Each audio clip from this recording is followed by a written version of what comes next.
This Aye. conference will now be recorded. Mr. Brennan? Here. Commissioner Naya? I'm here, and Mayor Jaramillo I'm is here. with us, I think. Can you Okay. guys hear me okay? Yes, we can. Okay, perfect. How's the sound on your end? It's fine. Okay. Would you be able to do the invocation from there? Brennan, did you want to, or do you want me to? Ken? You wanna do it? I'm not good at it. Yeah, I can try to do it. All right. Dear Heavenly Father, Lord, we just come to you thanking you, Lord, for this amazing town, Lord. Lord, we just ask that you continue to guide our actions and what we're doing, Lord, and just to rely on you in all things, Lord. We just praise you and thank you in Jesus' name. Amen. So we'll continue with the Pledge of Allegiance. Please stand. I pledge allegiance to the flag of the United States of America and to the republic for which it stands, one nation, under God, indivisible, with liberty and justice for all. I salute the flag of the state of New Mexico and is the symbol of perfect friendship among united cultures.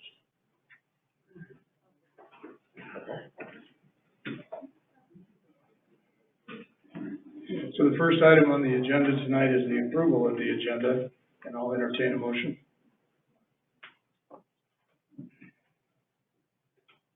Madam, Wrong chair. Go ahead. can you move over one more? So they're like, what do you want me to call you, sir? You can call me Commissioner or Mayor Pro Tem, it's okay. Commissioner Powers, I'd like to make a motion, but first I'd like to talk about, some, amendments to the agenda. Okay. Go ahead with your proposed amendments. We need to remove item number, L, under discussions and actions. Sodom Miller, have not finished the plans for, to present tests. So they're not here tonight? They're not here tonight. Okay. And then also, we need to adjust under procurements, number 2, and number G. That can be all under the same one, I believe. What item is procurements? 10, 10B. 10B. 10B, or 10-2, And what is it you want to amend there? 2. The Edwards right-of-way, and if you notice, it's down there for approval of the right-of-way funding. We can make that all one. So I think procurement is just to go out for procurement approval, to go out on procurement, and then approval for right-of-way funding is probably a different matter. But we can move it up to the same, make it the same item, but give it a different number. Put it in the same. If we do that, we're gonna push those two together on a vote. Maybe. No, we can do them separately. Okay, you want to make a motion to amend and approve as amended? Commissioner Powers, I'd like to make a motion to approve,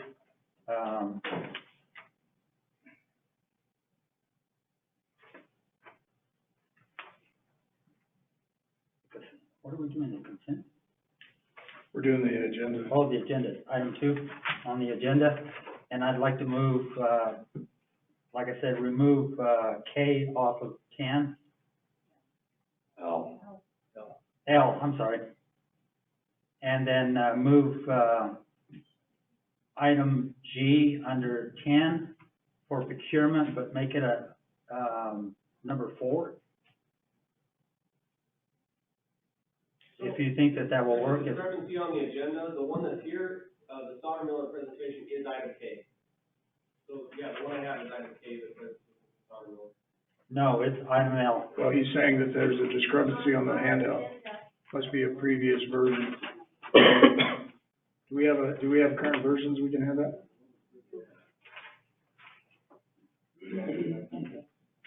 I think your mic is off. Yeah, it is item L on the agenda.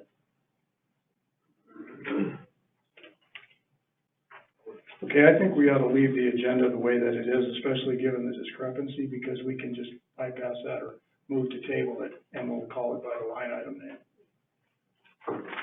So, Commissioner Palace, let me, amend my motion. I'd like to, make a motion to approve the agenda as is. wait here a second. Second. All in favor? Aye. Okay, well, maybe it's a little delayed reaction there. Is that delay you, or was that the technology? It was both. I had to unmute. Oh, okay. So maybe we're gonna go It into is the closed. correct agenda, we're just gonna make copies of the current one, the correct one, we just didn't put them out today. So what was out was the previous version? Correct. So if you can do that, we're gonna, go into closed sessions, next item on the agenda, maybe while we're in there. It's gonna be a short closed session, by the way, tonight, just so you all know kind of what to expect. So do I hear a motion regarding the closed executive session? Commissioner Powers, I'd like to make a motion that we go into closed executive session as per motion and roll call vote pursuant to NMSA 1978.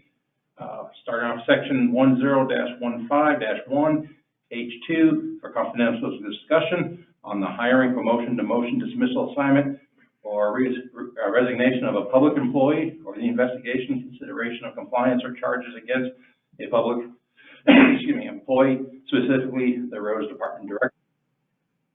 Item 2, section 10-15-1, H7 for confidential discussion regarding pending litigation, McGill, ETL versus John Bassett, ETL, and related court appeals case A-1-CA39388, update obtaining town records from prior law firm. And 3, section 10-15-1, H7 for confidential discussion regarding pending litigation, John Bassett versus Town of Edgewood. Do I hear a second? I'll second. Okay, we'll do this on a roll call vote. Mayor Harvey, Aye. Commissioner Brennan, Aye. Commissioner Donner, Aye. Commissioner Anaya, Aye. and I vote aye. So we'll be in closed session to return shortly.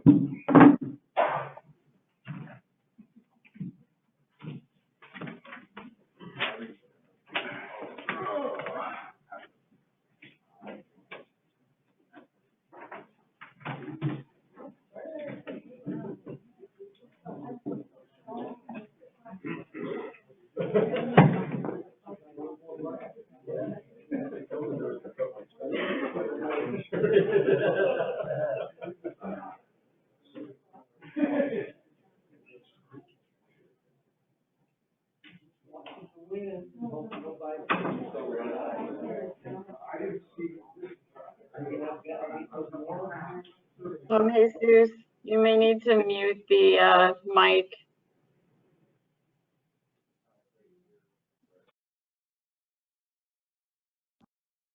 No, yeah.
Okay, guys, somehow I lost connection, but I'm here and I can't hear you.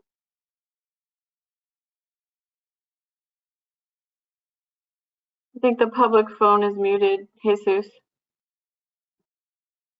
You hear now? Yes. Okay. So we have a motion and a second to come back into regular session. We'll do this on a roll call vote. You want to go first, Mayor Armijo? Aye. Commissioner Anaya? Aye. Commissioner Brennan? Aye. Commissioner Donner? Aye. And I vote aye. So I'll make the affirmation that we went into closed session and only items on the agenda for the executive session were discussed, no decisions were made, and I had no conflicts of interest. That's all from. I so affirm. I so affirm.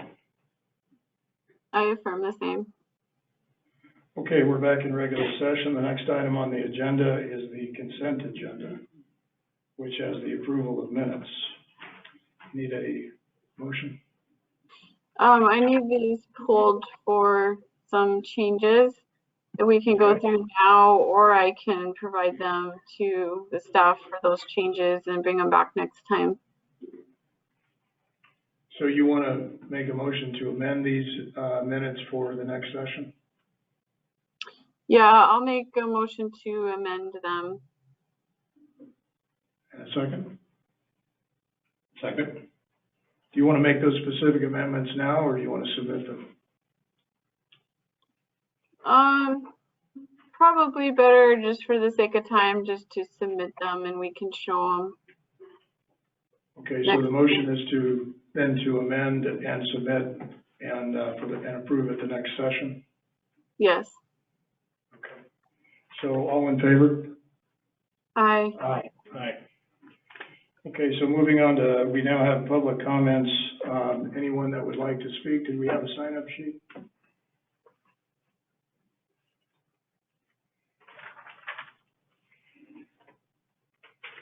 These are public comments on the agenda items. We'll have a second item for general public comments later on the agenda.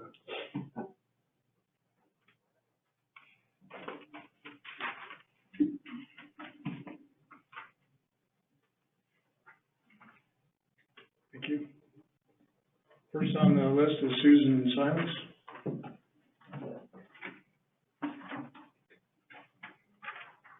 Thank you very much. A little closer, maybe.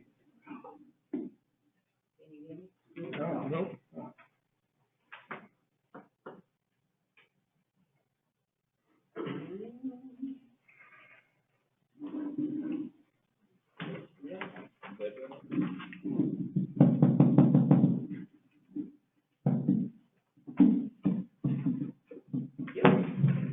guess you have to know how to tap it. Yeah, or you have your glasses on so you can read the little crazy line. My comments are all the way at the end where it says call for public hearings about fireworks ban. I would like the, town to think about not doing fireworks at all. Not only personal fireworks in people's front yards, but for the sake of safety and for the dogs who are in our shelter, I'd like the town to consider a nighttime drone display or a nighttime laser show. I did just a quick look online, and laser shows can go between $500 and $6,000. I have no idea if the town decides to do fireworks show and what it costs, but those fireworks make dogs, as you should know, Mr. Powers, makes them crazy. And so I would like you to all consider something else that might be new, different, and innovative instead of fireworks. Thank you. Thank you. Next on the list is Cheryl Hupperts.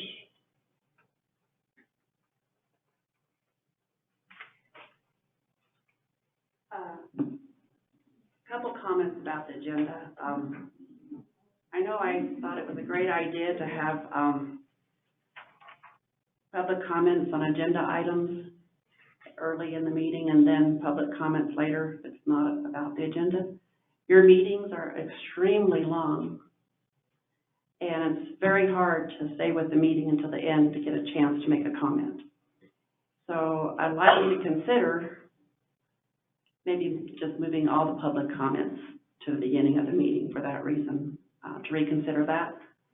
Or also, if there's that much business that needs to be done, perhaps you should be meeting more often, because I know people have to work and whatnot. It's not that easy to stay up till midnight or whatever, some of these meetings. The second thing on the agenda, I don't see any discussion about Church Street. I know you've got, you're showing about construction of Appaloosa and Steeplechase, and maybe someone could comment when it's the commissioner's turn about Church Street. Also, there's no phone-in on your agenda. I like to sometimes phone in and just listen while I do other things. Is that option no longer available? Rather than just use GoToMeeting. Some people may not have internet and they can use their phone. Okay, yeah, good comment. Thank you. Thank you. I don't see anyone else on the list. Is there anyone else in the room? Yes, ma'am.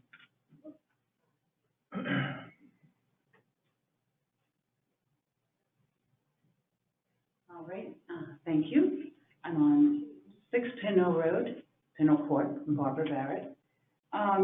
Just on the last comment that was made about moving all the comments, everything in the beginning and not giving us a later time, and doesn't have to be the end.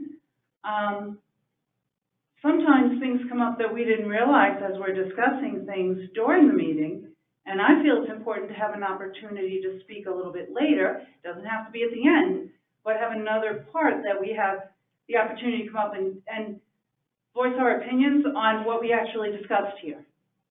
And that's all I have. Thank you. Thank you very much. Anyone else would like to speak in the audience? Okay, seeing none, I guess we'll go to the, we've got GoToMeeting here. Anybody that wants to unmute themselves can on the GoToMeeting.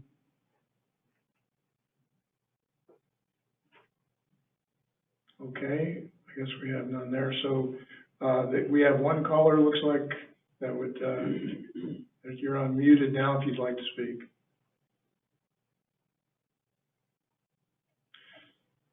Okay, so that will conclude public comments on the specific agenda items. And next item on the agenda is matters from the mayor.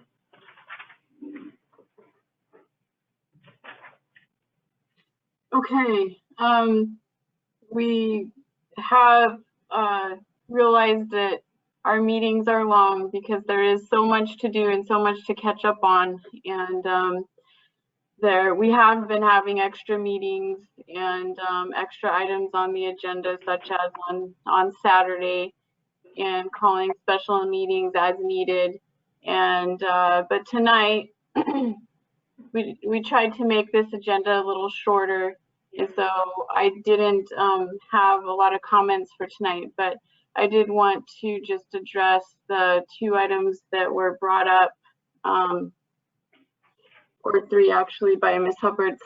I think I'm flexible, if the commission is, with just having public comments at the beginning and the end, and not saying if it has to be on agenda items or not. I'm okay with that, but that's something that the commissioners could give feedback on during their comments as well. I think if we did that, we'd have to make sure that we stick to the time limits pretty well, because we do have to get to the business on the agenda. So that's a good thought there. And then as far as Church Street, I thought that we had requested each of the engineers to come and present. Well, I know we have requested them to come and present on Church Street. And so that's something that Bill or Jerry, you could address, Commissioner Nyer Powers, address in your comments, please, as far as when that's going to be brought out again to the public. And I know that there were issues with the drainage, and so that's what has held up this. And I think that that there were comments by the public saying that it was fully funded, but the engineers are telling us that that's actually not the case. And I think that's it. Yeah, it was Church Street and the public. Oh no, the call-in number. And for this, it just makes a lot of sense for the people to come into the go-to meeting, and they can mute and they don't have to be on screen or anything. It makes the sound a lot easier and better. But we found it to be pretty awkward with everyone has to be unmuted or muted. And when we had that very large meeting with the Campbell Ranch master plan changes, it made it apparent that we should probably do like most of the governmental entities and switch to the online version if people don't want to come in person. So they still have the chance to speak, and they don't have to be seen or anything. They can mute if they want to, but the sound and the muting and unmuting then is in their control and not on the go-to meeting. So there were some complaints about people not being able to speak, and it's just because you either have to unmute them all or have them all muted, and so that's not fair to people that want to speak, and sometimes they're not unmuted. So just wanted to explain that one, and then I'll pass it on to Mayor Pro Tem Powers. Thank you, Mayor. So I will speak a little bit about Church Street as well. When we came into office, we discovered that there were a lot of surprises with that project. It had originally been designed, and they said it was fully funded, but without the drainage that was necessary. So you can't build a road without the drainage without it washing out. So we have met with the engineers on many occasions. We are trying to troubleshoot that project and see if it can be resurrected. It's going to require about double the funding that was originally allocated for it, given the design changes that are necessary for the drainage issues crossing that road. But we haven't dropped that project. It's just there's so many problems with the engineers hadn't been paid as well on a large part of the project, which is another problem we're trying to sort out. Did they do the work and not get paid? Did they not do the work? And that's why they were not paid. So we're sorting through all of that, and I think that one's going to be a little bit. The Echo Ridge project, however, has kicked off. We've started locating the corners for fencing. There's been a lot of trimming going on for this fence, and we have awarded the fencing contract. So that should start here shortly. The other matter where I think we're gonna deal with that tonight, the rest of the construction on the grading and the roads out there. So some of these projects, what we're finding are so old and there was no action taken on them for so many years that the original cost estimates were all all of this inflation, pre-COVID, pre-everything. So we are having to obtain some more funding, and some of that's on the agenda for tonight as well, for some of the existing projects that have been around for a while. The sound system, we're still working on that. I'm not happy with it. I know that most of the commissioners probably are not happy with it, having to listen to it after the meeting or having people talk about what a hard time they had in this way or that way. The open phone lines were a significant problem because with the system we've got, there was no way to sort them. You just have to open it all up and there's this cacophony of people trying to talk. So we're also trying to get that sorted out. One way is to use the GoToMeeting and do it that way online. So, but we are looking at improving the sound system in general anyway, and in the video. So I think those are my comments, and next on the agenda is Commissioner Nye. Commissioner Powers, I really don't have a whole lot to say other than, we have been working pretty hard on trying to get all of these projects in line. We're finding also that the cost is ridiculous. It's going up anywhere from 30 to 40% higher. And so that's throwing a whole lot of our work into a whole other stage to where we have to go back and amend them. And this is daily stuff. This is not 6 months down the road. The cost is going up daily. So, you know, we'll have a bid out and it'll come back and they'll say, with the bid we just submitted, here's the changes. So we have those to work with. Other than that, I think that down the road, once things start to settle down a little bit, the community is going to be pretty happy with all the new things that are going to come down the pike for you all the new paved roads, and they'll make you all happier and keep your cars cleaner. Thank you. Thank you. And next is Commissioner Brennan. All right, first I want to start off and just say the new flagpoles out front, they look really good. I like the way they moved the sign out towards the sidewalk where it's a lot easier for people coming by. They don't have to walk all the way up to the building to go read the post board. So I thank the crew for all that. They did a fantastic job. All right, the other thing, since it was mentioned, Church Street, I don't want to get anybody's hopes up, but I have been talking to Senator Heinrich's office. I had put in a request to him for $6 million for flood control. And they called me back and they said they're very excited about flood control. They wanted some more information. I provided that information and I'm keeping my fingers crossed. We'll see what comes back. But like I did, I requested $6 million for just for the flood control. So we'll see what comes back on that. Thank you. And next is Commissioner Donner. Mike's not on? Mike's fine. I don't have much of a voice, so I'm gonna keep it short. I have been working with the USDA. I met with them on the Reconnect program.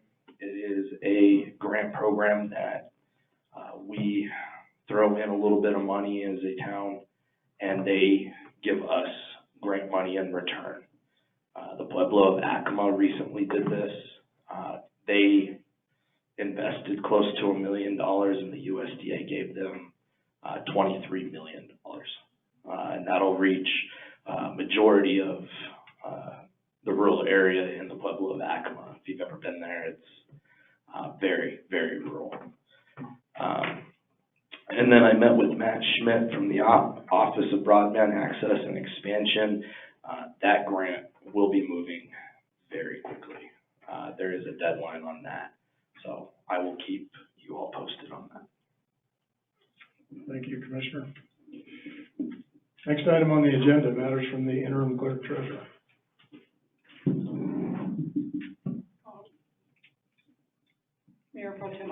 matters at this time.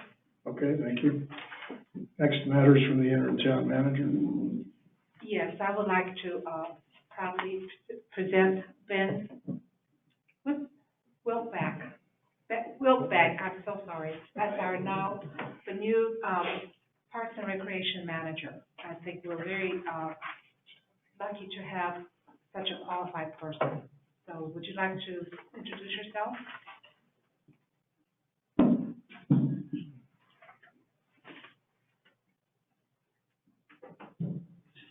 Hello? Yes, okay, it works. Ben Wilbank, I recently appointed as the Parks and Recreation Manager. I have previously been on the committee for several years. My background professionally is engineering, so I feel like I can bring a lot of knowledge to the table with that, especially with all these projects going on with the DOT funding and everything. And excited to see what we can do here with all of you guys, and appreciated working with you up to now, and I think it should be even better going forward. Thank you. Yeah. Welcome aboard, by the way. Congratulations.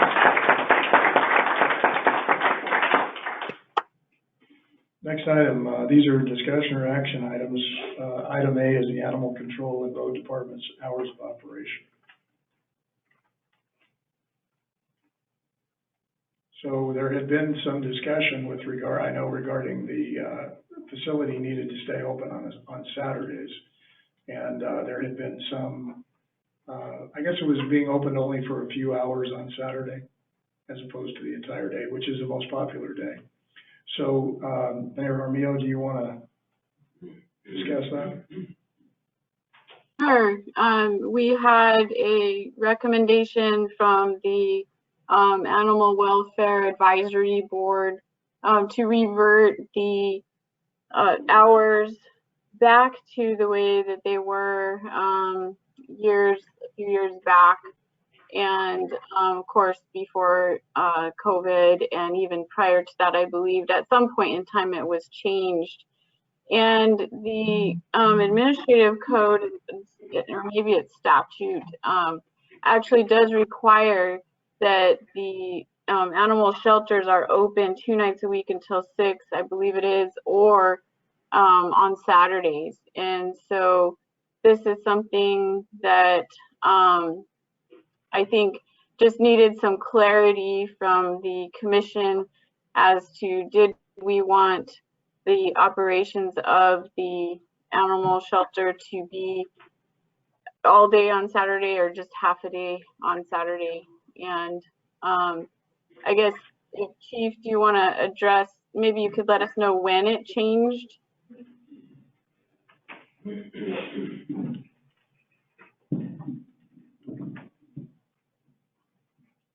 Is the chief here?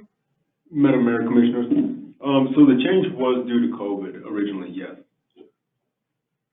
Okay. And, And prior to that, it was open on all day Saturday? it was open on Saturday till, I'm not entirely sure what time. Yeah. Okay. And then do we have anyone from the advisory board with us tonight? I don't see anyone in the, oh, yes, we do. As a matter of fact, Susan? Mr. Ring, Okay. he's coming to the podium. Okay, perfect. Yeah, so maybe you could just let us know your advice on this for the commission to hear, and your thoughts. The animal shelter, for the 13 years I worked for the Edgewood, was always open on Saturdays because it's a day that's good for adoptions, reclaims, licensing, microchipping, and general adoptions as well. It's a good day to have families come in and look at the animals and potentially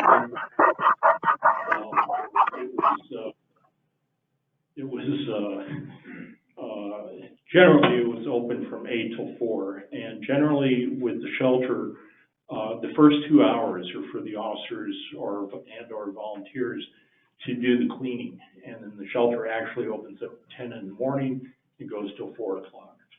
And of course, that also takes into consideration if volunteers are there, the officer can go out on patrol or take, calls that are necessary. The volunteers can kind of keep the shelter remaining open. But the officers have to take care of things like if they're collecting money or that sort of thing. It's only the officers that do that.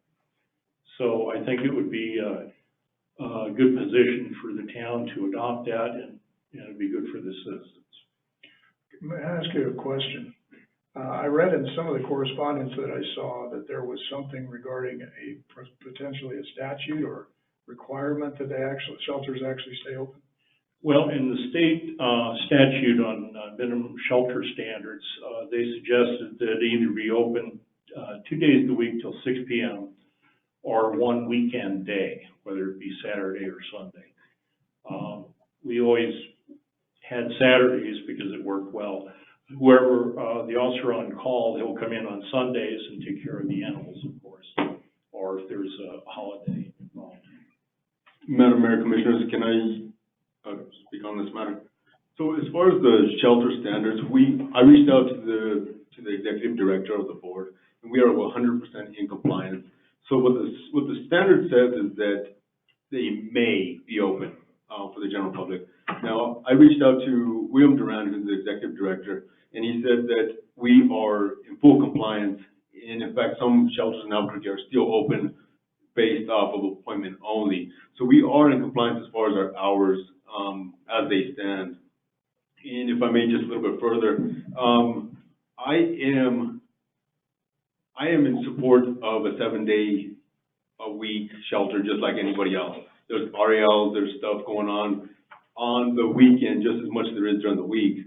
What I'm not in support of is unhealthy growth. I'm sorry, is the stretch of hours without a healthy growth. And what I mean by that is when I started roughly 10 years ago, I was number 4 on the police force, and we were not open 24 hours a day. Now, since then, the town has grown, population has grown, call volume has grown, and the police department has grown. Now we're at 12. We're open 24 hours a day, 365 days a year. So there was good, healthy growth. Now, when I started, keep in mind, those 10 years ago, there was 2 animal control officers. Now we still have 2 animal control officers. So what we need is to grow a little bit to have this healthy staffing level. And I would absolutely love to put a part-time position on my budget, amend the budget for a part-time position so we could get that healthy growth and actually be open 7 days a week as opposed to the partial weekend opening right now. So you'd favor 7 days rather than 6? Yes, there is RALs and animals that need full 7 days, but like I said, I would like to increase the staffing so we could make that actually happen healthily. I might have one suggestion. Years ago, before Tim Dewar became an officer, he was an animal shelter technician. And what he would do is do cleaning and assisting in running the shelter. So that might be a good position for an extra individual to assist at the shelter. That would be excellent. That would be something that's worth looking into. Yes, I might even have a job description for that. I'll have to check my records, and if I have it, I'll email that out to you. Okay, thank you. With the current staffing that we have, is it possible for them to rotate so that not both of them have to be present on a Saturday if we decided to go that way? So that's the way we have it currently, sir. Oh, they rotate that way, okay. Okay. Well, I appreciate your comments. I'll entertain a motion and then we can discuss if you like. I will make a motion to revert the animal control or the animal shelter hours and days back to the previous schedule prior to COVID, which includes 8 to 4 on Saturday and being closed Sunday. And then when we go to discussion, I'll have some other comments, but that is my motion. Do I hear a second? Second. Okay, discussion? Okay, so the other comment that I just wanted to make was that I believe that is something we could address at the next budget meeting. And I would like to see the numbers as far as, you know, the demand, the number of calls, the growth that the chief is talking about, so that we can see if it is justified to add in another position, being the technician, as was recommended by Mr. Ring and the chief. And you could present those facts and information to us at the next budget meeting. Okay, anyone else? I do have a couple of comments. I know that there has been some really healthy debate between the Animal Advisory Control Board and the animal employees, as well as the chief who supervises them. And I think it's been good. I mean, I think the one thing that now you're coming to an agreement that there needs to be some staffing changes. So I'm happy to see that. I think it's important that we return to the pre-COVID opening, and I think the shelter needs some additional attention from what I've been hearing about it. So I'm in favor of those staffing upgrades and staffing changes as well. And another note too on volunteers.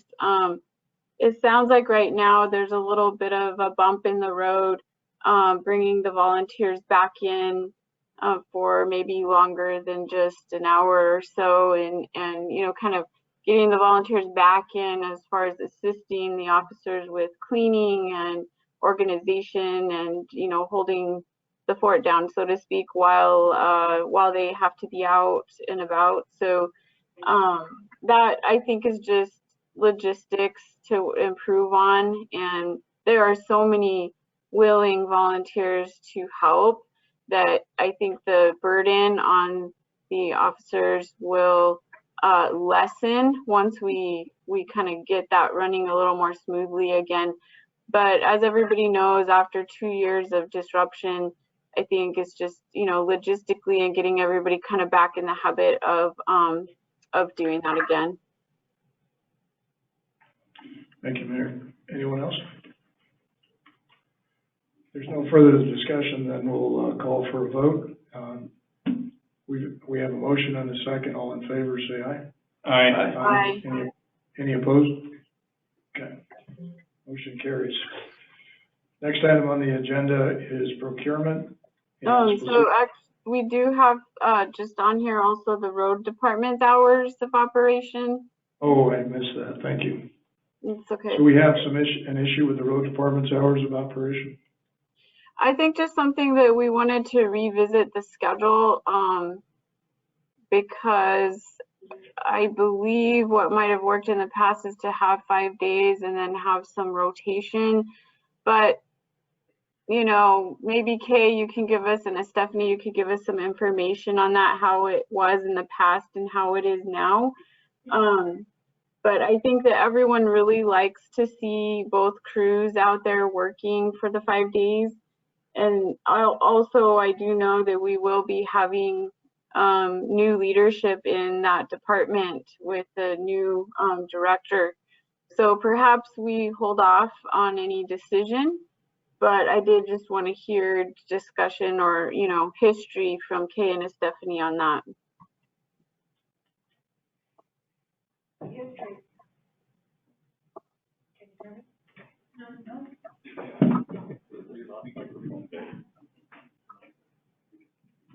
The history is that last year they did have the 10 hours a day, because they had the longer daylight to be able to get the work done. Yet that had to be 4 days a week if you were working 10 hours. So we were able to. They had one team will work from Monday through Thursday for 10 hours, and the second team will work from Tuesday through Friday for 10 hours. And the theory was at that time is that majority of the road work will be done, but the coverage on the Monday and Tuesday will be a little bit lighter than Monday or Friday, lighter than Tuesday, Wednesday, or Thursday. And, I had, approved this because they had, done this last year.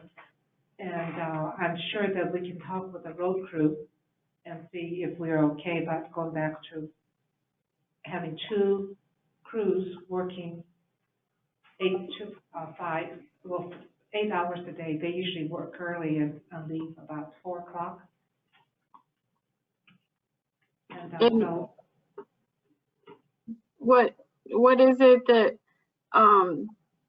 you know, earlier when you were, town administrator, do you remember what the hours were back then? we didn't have 2, crews. We just had 1 crew at that time. So Okay. it was, 5 days a week. Okay. Yeah, and I know that sometimes with the crews, they need, or at least what was represented to us on council was that they needed all of the guys there because of the logistics of the water truck and going back and forth, and or sometimes they needed to hold signs for the other individuals. And anyway, so but we can talk about that in the future when we have the new leader for the department. I think that would be okay. It's got to be a long day, 10 hours in the equipment though, you know, so I think It about is. that too. They work really hard. Mhm. So before we consider tabling that, is there any way for the road crew here that would speak on that?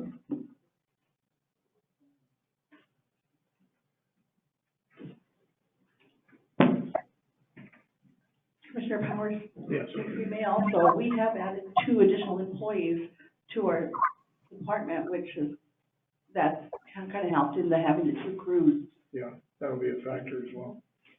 Go ahead, sir. I have no preference on working, 5 8-hour days versus 4 10-hour days. It works, either way it works. Is it something that, the town, is there a preference that the town would rather have, like work 5, 8-hour days? I think the mayor was talking about how the citizens wanted to see coverage of the workers working, Monday through Friday. Is that correct? Yeah, I did have some comments from people that really appreciated seeing both the crews out and about. But I just was opening it up to discussion and then also, you know, leadership and changes that might be coming. I don't think we need to make a decision tonight or even necessarily officially table it, but just, you know, that can be brought up at another time later. I'll sit down, have a nice discussion with the road crew. Okay, thank you all. Mr. Bowser, me? Go ahead. No, I was listening to this and I was, starting to think back of the days I actually had to work normal hours. And when you start talking about the 10-hour days, it just came to my mind. If you have 2 teams, A and B, Team A works Monday, Tuesday, Wednesday, and Thursday. Team B works on Tuesday, Wednesday, Thursday, and Friday. The following week, Team B would then start working Monday, and Team A would start working on Tuesday. And what that'll end up doing is each team will actually end up getting a long weekend every 2 weeks, every other week. And I'll tell you what, when I was a regular hourly person, I'd kill for something like that. Thank you. Anybody else? Having done road work, I know there's economies of scale, there's certain kinds of efficiencies, but I also would like to hear from the new leadership of the department when that happens, because that's gonna be a big factor, and yeah, I'm sure whoever that is will have their own ideas about that, so I'd like to get some feedback there too. So if there isn't any further discussion, we'll move on. The next item on the agenda is procurement. We have 3 items there. First item is the Echo Ridge purchases. And I understand that we had another contract come in, another proposal for a large part of the work. And so that's, Accent Landscape Contractors. So we've got this item on the agenda to approve the award. It's over 20,000, so it's required by the commission. Yes, I'd like to have your permission. Okay, thank you, Kay. So I'd like to entertain a motion on that.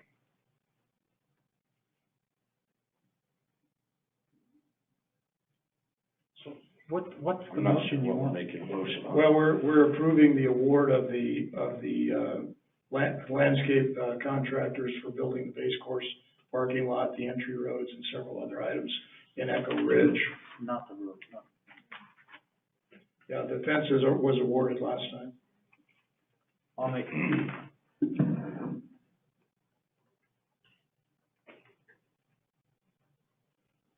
Mr. Commissioner Powers? Go ahead. I'd like to make a motion for approval of the, procurement for Echo Ridge, landscaping contractor to finish to start proceeding the construction of the parking lots and the roads. Okay, and that's approval of the award, right? For Kay? Yes, for Accent. Okay. And is there a second? I'll second. Any discussion? No, I just want to say, it took me a little bit to go through all this, but now I see exactly what you're talking about, so. Appreciate it. Thank you. And by the way, just to give you guys an idea, going through the files, I had seen a lot of, paperwork that showed different amounts of bids and stuff throughout the years, and I can tell you, these costs are really getting outrageous, so, just heads up. Okay, so if there's no further discussion, we'll hold a vote. All in favor? Say Aye. Aye. Aye. Okay. Motion passes. So second item on the procurement agenda is the Edgewood 7 rights of way. And we were going to have the engineers here talking about this Edgewood 7 trail tonight. But since they're not here, I'm not sure that we shouldn't table that item. What's the pleasure of the commission? Oh, Mr. Holden, go ahead. Yeah. Let me speak to that matter, Commissioners and Mayor. We have received, and it's not on here yet, but since we're on this topic, a bill not a bill, but a bill passed and gave us capital money for this project. And you'll be probably at the next meeting approving the MOU for it for $582,000 for, I'll read it to you, for this project specifically. And of course, I don't have it in front of me. Well, it's for this project. This project also has, of course, we have the grant that we're working off right now. So this is specifically for Edgewood 7, $582,000 in addition. So from now on, for right-of-ways and even for possibly for some of the construction, this will help cover those costs.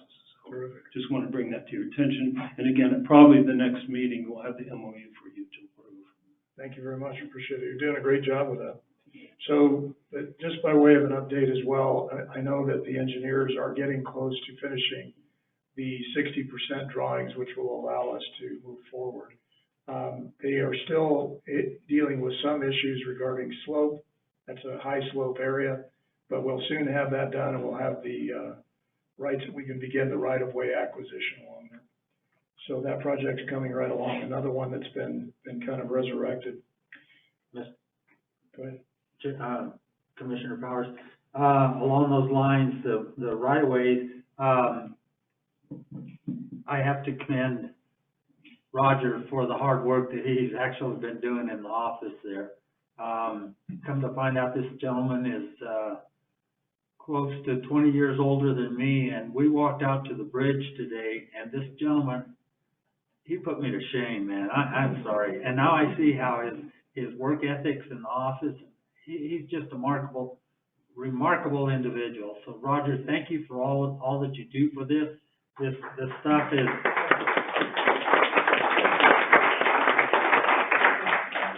the stuff that you have done is just helped me out tremendously. And, we've kind of become to be a pretty good little, work machine in that office there. It's kind of, made me feel good. Thank you. So if there's no action on that tonight, then I think we can move on. If there's no further discussion. So the next item is strategic planning. Mayor Armijo, you want to talk about that? For that one, if we have quotes ready, but we may not yet. This is kind of a placeholder just in case. Did Okay. CES get back to you on that, Kay, or not yet? I have, one quote, but I do not have two other, I need, 3 quotes and I only have 2. Okay, yeah, we'll give it a try and see if anybody else responds and put it on the next agenda. Thank you. So this is strategic planning consulting for the town. And recruiting. Okay. Okay. So the next item on the agenda is recruitment of the town manager, police chief, and the clerk treasurer. Do we have a report on that? I don't think that there's much to report right now. Again, I think this was just a placeholder in case we didn't get to this on Saturday, but we were able to discuss on Saturday. Okay. So the next item is appointment of the evaluation committee for the RFP for engineering services. Has the deadline passed for the RFP to be returned? Yes. Yesterday afternoon, And did we get a pretty good we participation? had 8 submissions. 8, very good. So it's required under the our new procurement ordinance, we changed the ordinance, which to be like it was before, which was to require a selection committee. So we need appointments for the selection committee to evaluate the proposals and to select those most advantageous to the town. So I believe, Mayor, that you can make those appointments or nominations, and the town manager can. Would you like to make some? Yes, I would. So for the 2 commission members, I was going to ask you and Commissioner Anaya if you're willing to serve on the RFP committee. Okay, I would. Okay. Yeah. Okay. And then I believe we have Ben with us tonight. Ben, would you be willing to serve since you are an engineer? Yes. Thank Said you. yes. Okay.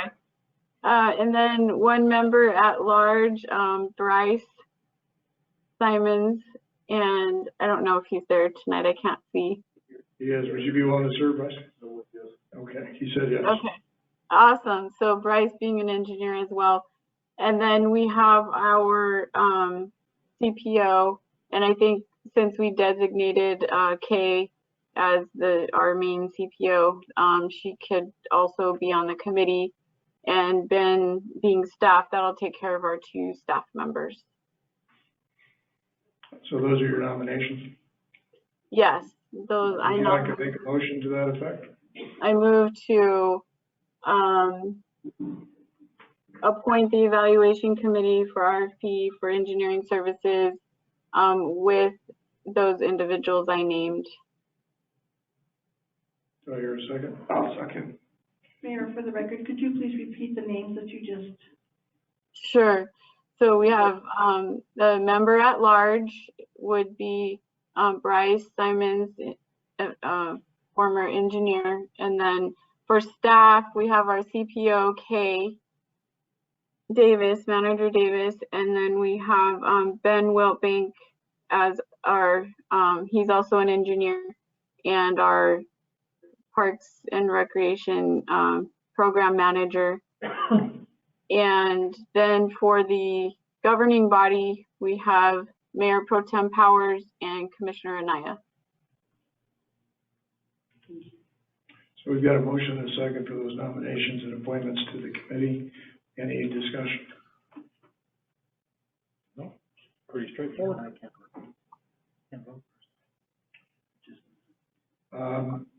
Mayor, I was just informed that we can't vote for ourselves. Is that accurate? It's No, it's okay.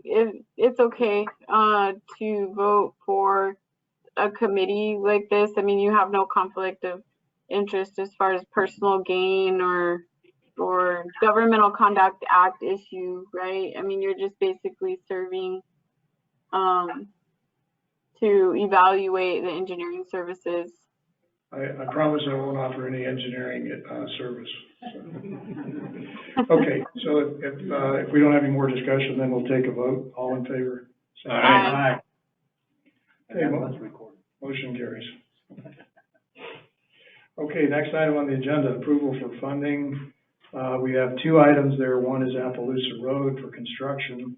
Second is Steeplechase Road for design and construction. So Appaloosa first. We have discussed funding. There's a lot of funding out there. This was originally conceived, I think, by the last administration to come out of the operating budget. I don't see any reason to take it out of operations, and the town to pay for it out of their own tax money if there is grant money available. So, I think that Mr. Holden is actually, interfacing a lot with the DOT regarding this. Is that something we think we can get? I apologize, my head was over here. Oh, okay. On what topic? Appaloosa, the paving of Appaloosa? No, I'm not involved. Okay. I'll do it. Okay, and are there grants available that you're familiar with the DOT that we could include Appaloosa in? Or would we have to? I know of. Okay, so we'd have to apply for new grants. All right, well, that would be my preference. Commissioner Powers, I'd like to, speak on this matter too. Go ahead. We have, on Appaloosa, which is already in design, we have those plans that I believe they're at 95% anyhow. So on that particular project, we can go out for construction right now. We can submit to the RTPO, which is the mid-region Mr. Cog program that they have for help for the communities to apply for grants, apply for feds, and apply for DOT funding. So I'd like to ask for permission to submit Appaloosa to the RTPO program, which is Mr. Cog, for the funding source for approximately, we're coming in probably about $715,000, but these funds are just preliminary. Once we do the applications, we'll know for sure what the amounts will be. Before we entertain a motion in that regard, I just have a question if I can. I know that we all are looking for funds for the town, and I'm not familiar with who's doing what to who, so is anyone else applying for DOT funds? For different, I heard you mention something, Ken, a little while ago. Yeah, I haven't requested anything for Appaloosa Steeplechase, because that was already in the works. Yeah. The monies that I've been requested from, and this is from, Representative Stansberry and then Senator Heinrich, for the previous roads that I had mentioned at the prior meeting. I haven't heard anything back from the Representative Stansberry yet. Like I said, Senator Heinrich's office did get back. They were really interested in a flood control project, so. Okay, so, Phil, would you like to make that as a motion? That was. Oh, okay, sorry. Do I have a second? Second. Any discussion on that? So we probably have some process, issues to work on then, because I know the federal appropriations were due and we did all put in, appropriation requests for various projects on the ICIP, et cetera. But as far as all of the state, I think that Mayor Pro Tem Powers, that's what you were asking, Commissioner Brennan. So Commissioner Brennan, if you could address the state level, the 40% and the 60% opportunities for the transportation. This one here. I didn't bring that notebook with me. You got it? Is this what you want? Yeah.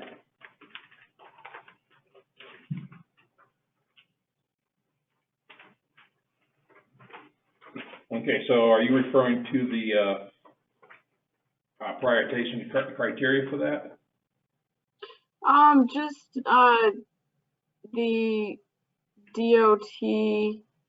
Well, it may not be just DOT, but there are many different funding buckets, right, available for us.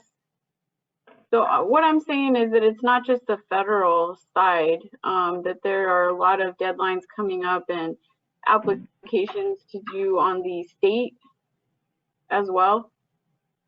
Okay, yeah, on the last meeting I had with Mr. Cog on this, I got the website to start researching all the different grants. I haven't gone through it all yet. I was hoping to have that done here real soon so that I can go ahead and give you that information so we can start getting the grant writers moving on those. Okay. Okay.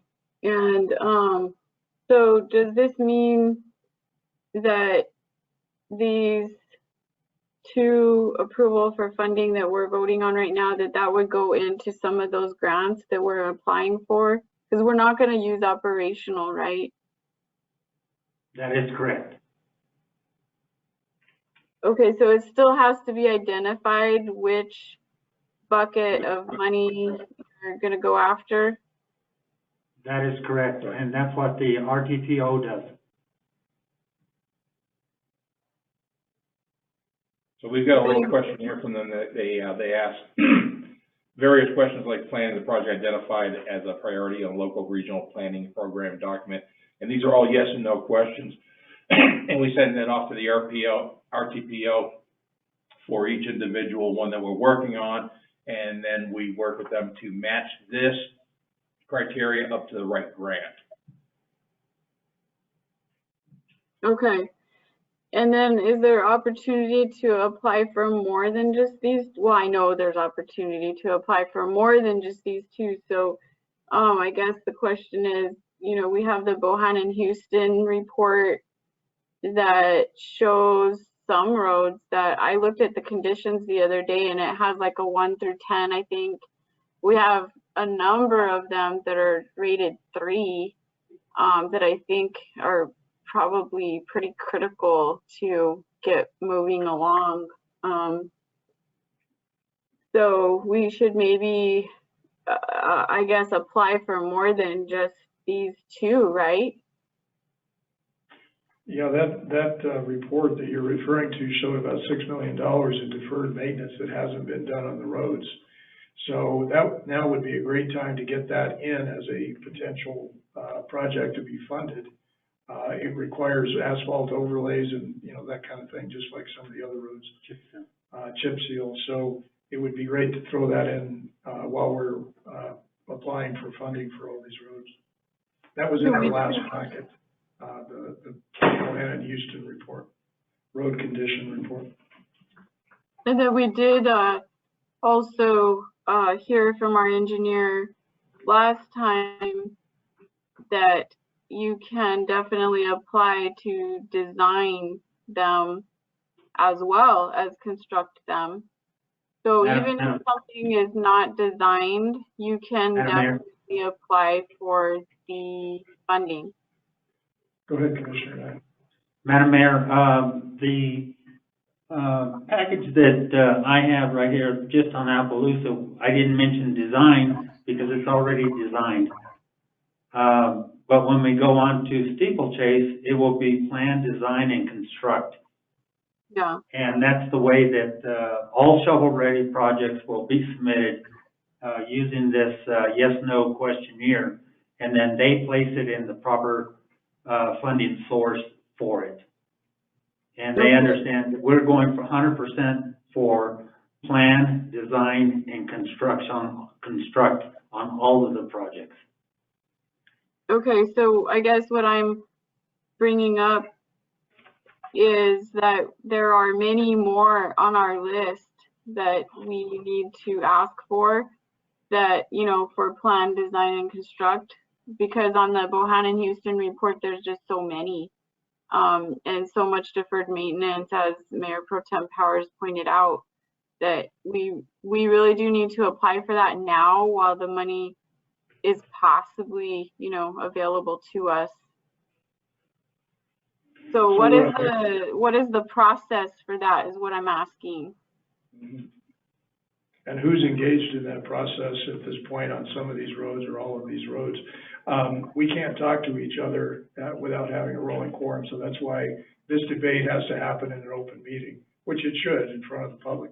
But this is why we need to kind of address that issue while we're here in this meeting. So I know that we have some projects that are already underway. We have some grants. Mr. Holden's getting more grants for us for some of those projects.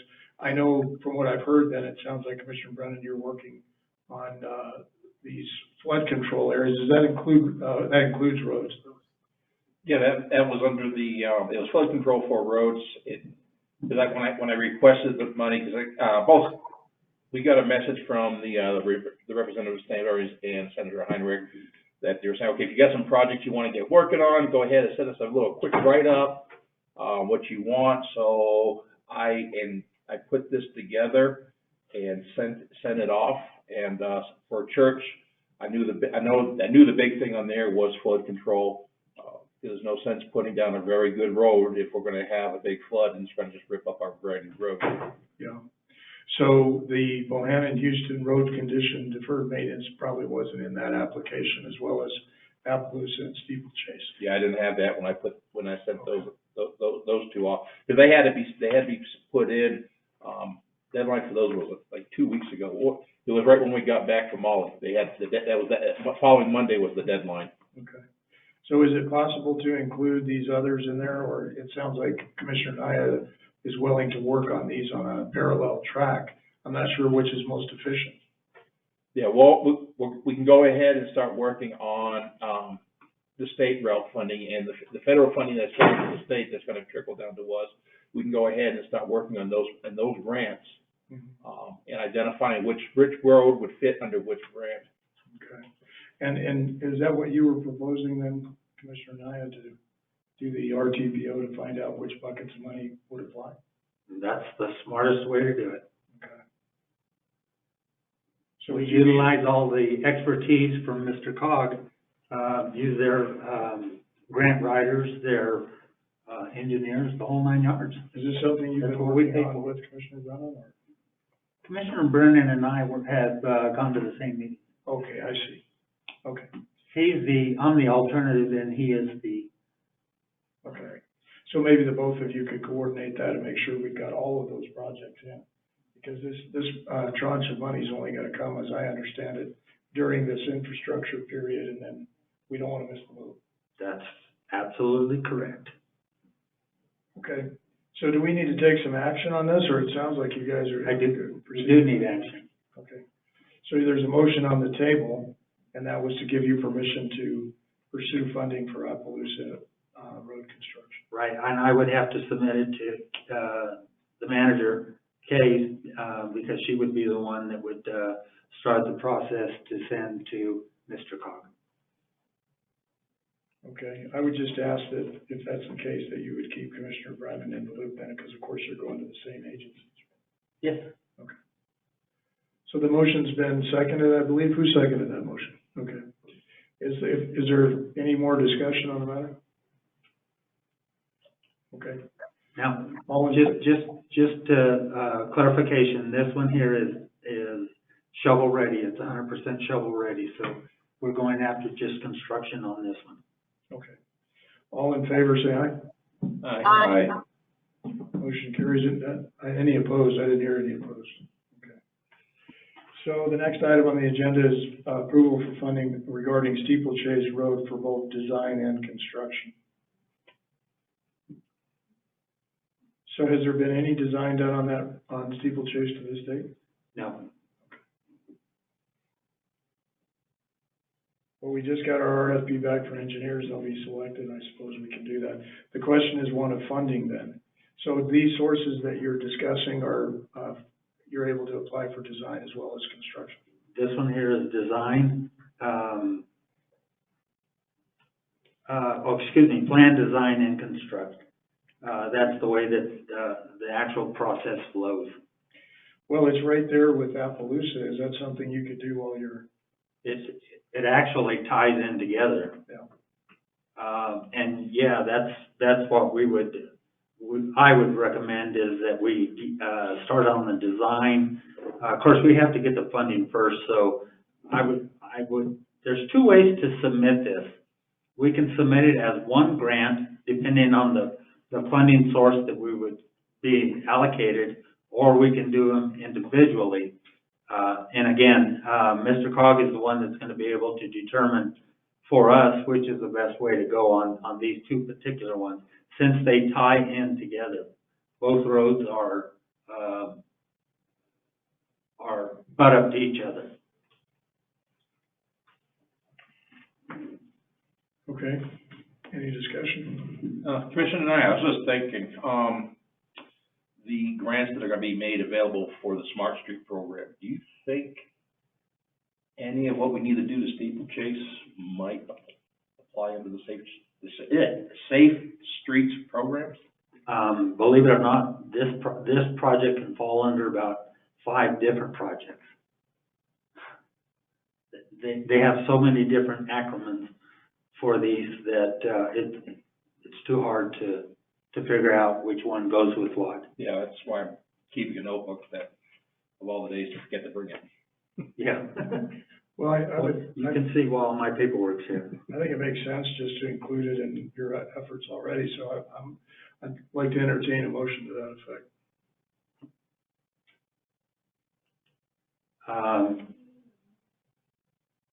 Commissioner Powers, Go ahead. I would like to make a motion to, apply for funding for plan, design, and construct for steeplechase,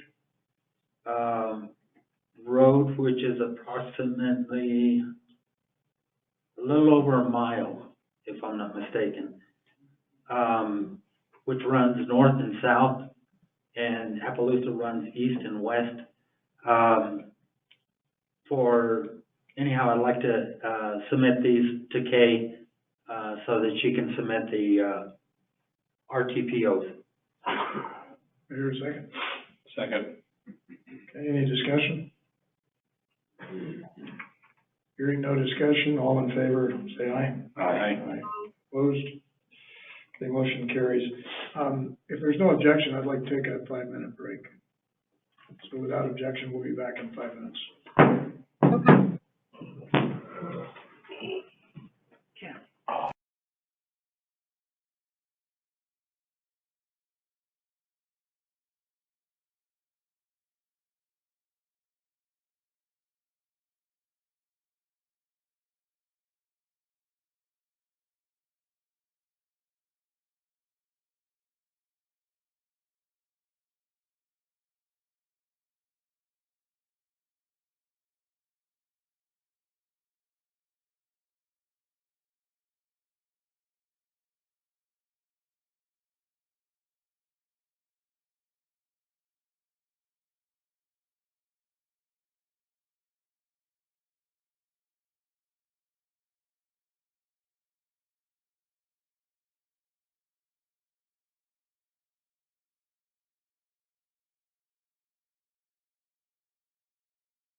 Are you guys talking? Yes. Roger, Can you hear us I okay? haven't heard anything. Oh, okay. We just, convened the meeting again, reconvened. Oh, okay. So we're talking about item F under discussion or action approval for right-of-way funding. So I see Mr. Holden would like to speak, please, sir. Yeah, I believe, Commissioner Naya, he moved this up to be part of the procurement. It's really part of Edgewood 7 right away.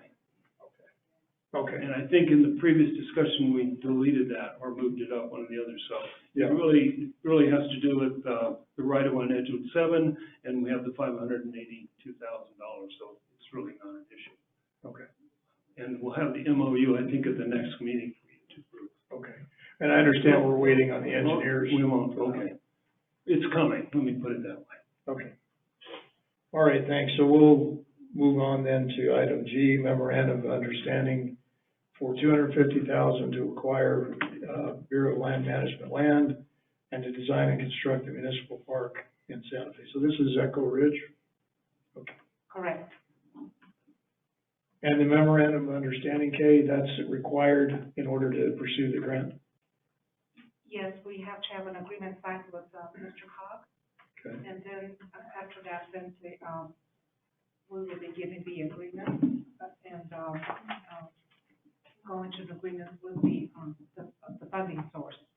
Okay. And, it is $250,000. Can you hear me? Yes. $250,000.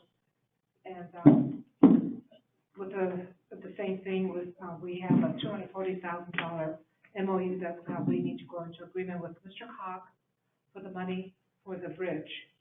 That, That'll be the next item H. oh, I'm sorry. That's okay. So we've already entered into several of these. These are required in order to pursue the grant money? Yes, we are. Okay. So that you're asking the commission to approve that? Yes, because Mr. Cog will be the fiscal agent of this, grant. Okay. So I'll make the motion on this one to approve the memorandum of understanding for $250,000 with Mr. Cog for Echo Ridge improvements. I'll second. Is there any discussion on this? All I'll say is we're gonna need the money. Bill's right, the costs are going through the roof, so, I'll, call for a vote then. All in favor, say aye. Aye. Aye. Opposed? Okay, motion carries. Next item is the MOU or memorandum of understanding that you were referring to, Kay, regarding the, pedestrian bridge project. Correct. And again, we need to have, Mr. Cog as our fiscal agent for us to be able to, get the money. Okay, so you're applying for more money for that project, Yes, and this is a grant?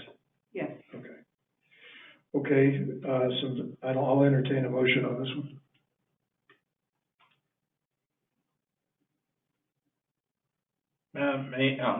Commissioner Powers?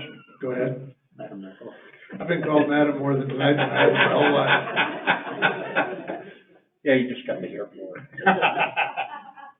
I'd like to make a motion that we, proceed for the memorandum of understanding between the town of Edgewood and the Mid-Regional Council for the, pedestrian bridge and of the $240,000. Okay. Do I hear a second? I'll make a second. Okay, so any discussion on this item? Yes, this is on the pedestrian bridge that, we understand that does have some issues, that were brought out Saturday. I think that there were some solutions proposed, but I did hear from a concerned, community member, on some good points as well. So I guess, with that, I did ask, Roger Holden to address those if you can. If you need more time, Roger, that's fine as well. And I've been looking into those as well. I think, you know, I've had real misgivings about this project before I took office because of some of the things I've heard about building the bridge in a floodplain. I just want the best project for Edgewood, and we're already halfway on the horse here. So I want to make sure that any issues that the community has, we have some engineers that have some issues with it, And then we have the professional engineers that designed it. So I'd like to get all those parties together, for a meeting and try to iron that out. Okay, very good. Okay, any other discussion? Oh, sorry, yeah. I thought you were talking about it later. No, he didn't. He did a lot of work. This is my first slideshow. Is it prepared? Yeah. Okay. About the bridge. Okay, after quite a bit of research here today, I've contacted Bohannon Houston, NMDOT, and went through all the records to see what we have on the bridge, particularly on the flooding issues. You see here, here's the floodplain, and up here is the trail system, and right about where the bridge is sitting now is pretty close to the general area, the distance from 344 where it's going to sit. It's going to come up a little higher. There's a couple of markers here. They've marked out this trail. You can see two little posts in the ground right where the easement, right where the, what they call, not easement, but right of way, right where the right of way for the trail is. And then you can tell right where the bridge is going to go. Can you tell me what the width of that section is that the bridge has to cross there? No, I cannot, but I can find out for sure. All right. Yeah. So here's what they came up with. We went through all the documentation, and I could read to, oh yeah, you can start the slideshow. Okay, here's some of the documentation. This is from NMDOT Secretary of State, or Cabinet Secretary. Accessibility standards limits the height at which the bridge may be placed, and therefore it does not meet the height water criteria. As mitigation, a sign must be placed at each end of the bridge to alert the public that the bridge is not to be used during the high water events. In addition, all other steel and iron construction components must be Buy American, so that's not a problem. Next slide. Can I ask a question about that? Sure. How high will it be off of the Arroyo floor, the bridge? I have a drawing coming up. I don't have it in my head. Okay. Let's see. This one is from, let's see, can we move that over so I could read it? This is from the Federal Highway Administration saying, as to the issue of the bridge freeboard, the division bridge engineer has concluded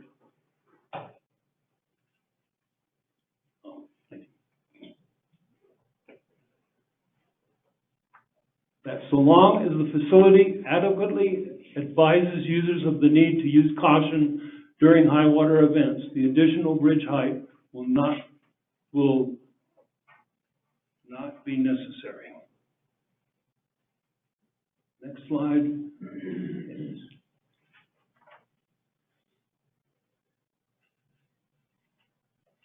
This is the drainage analysis, and I have the complete drainage analysis here if anybody needs it, with all calculations in it.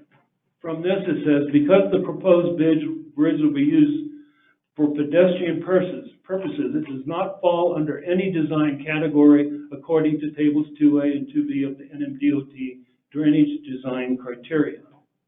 Next document says, also the drainage analysis, their conclusion is the bridge truss area and the anchor bolts and additional stops will be sized as needed to keep it from shearing off.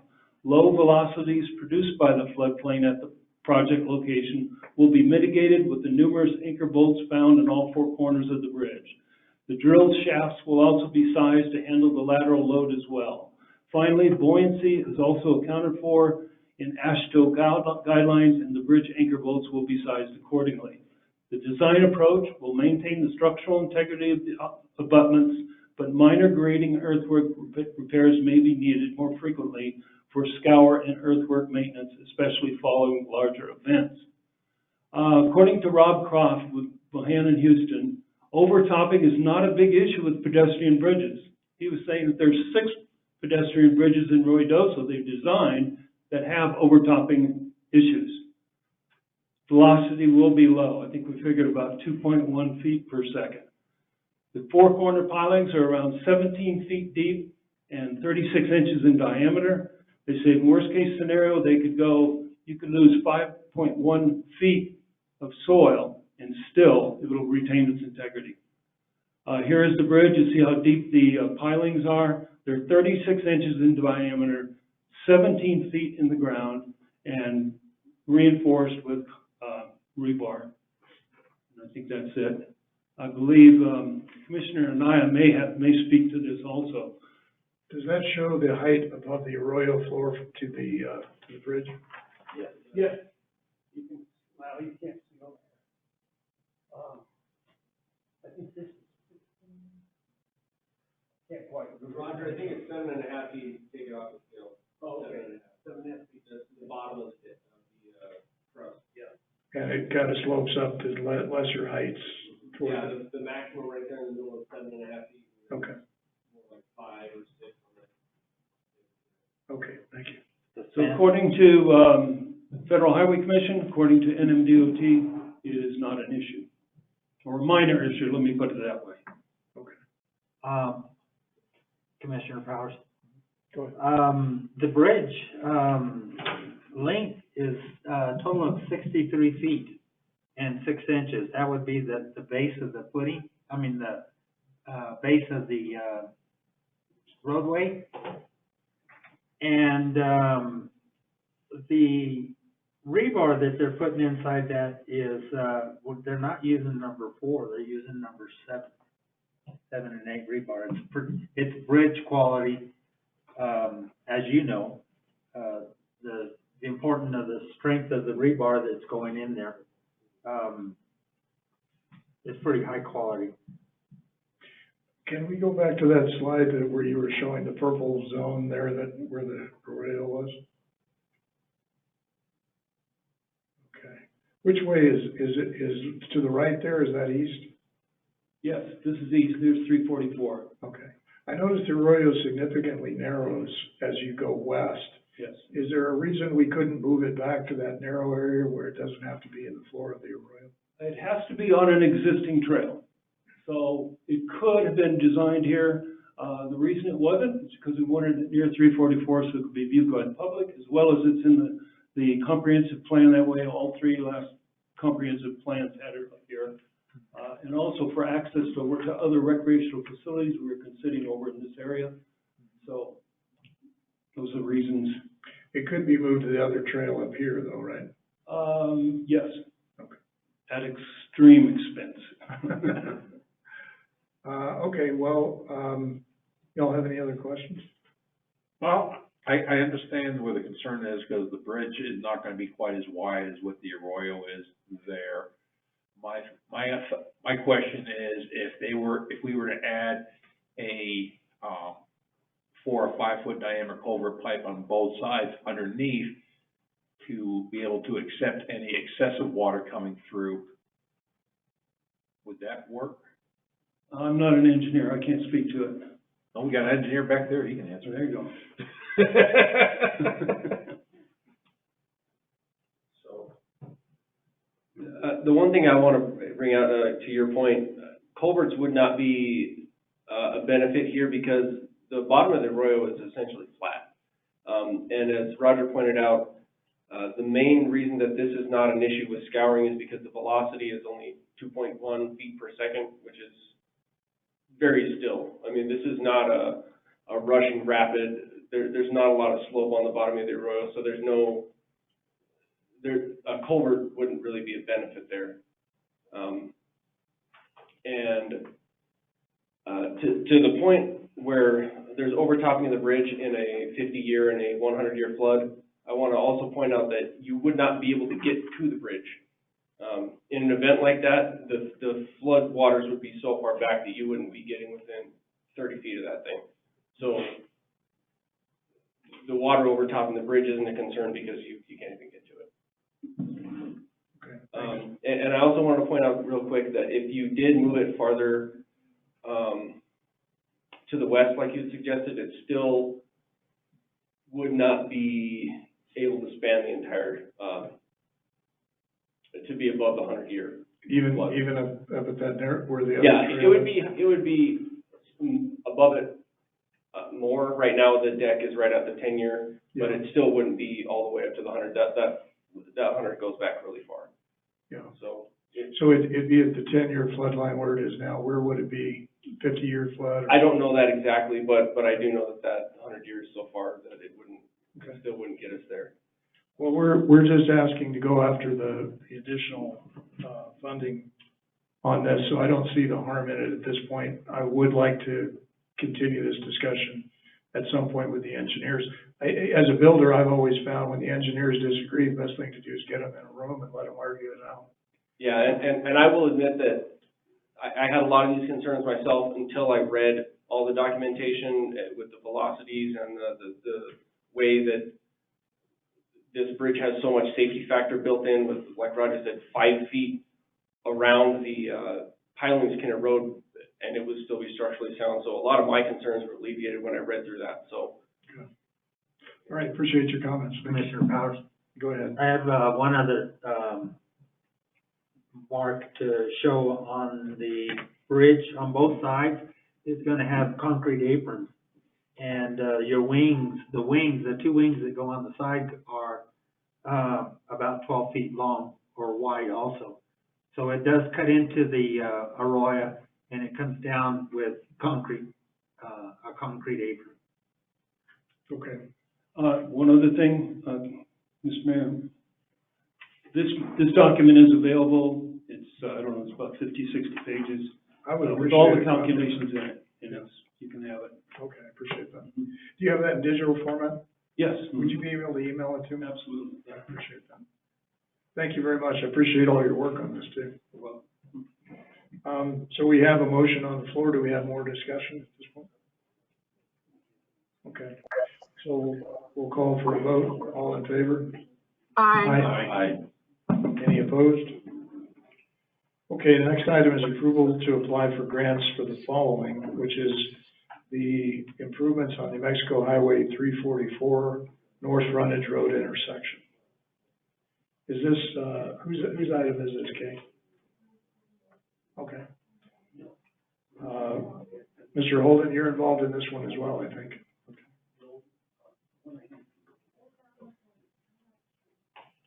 Can you give us a quick nutshell on what that is? Commission meeting.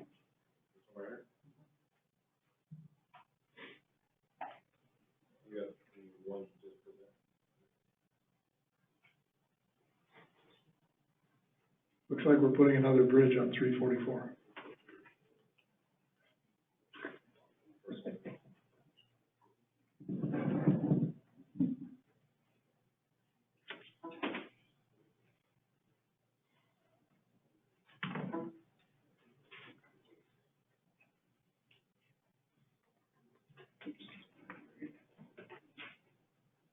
So what this is relating to is Edgewood 7 and North Frontage Road. On the I-40 location plan that was done in 2010, we mentioned those items at the last meeting, at the budget meeting. That was the interchanges at Barton and Bassett and the extension of I-40 up to Frost Road. And this is one other item that's in the location study that I'm presenting to you for possible application to Mr. Cog for grants. Apologize, yes, apologize for, oh no, it's not that one. I apologize, I didn't see this on the agenda until I got the thing. Okay, well, I'd heard discussion about widening 344, that's not this. This is not this one, this is the North Frontage Road and 344 intersection right at the Dairy Queen and Tony's and Rax. That's becoming quite congested, and through this location plan, they've come up to 3 alternatives, and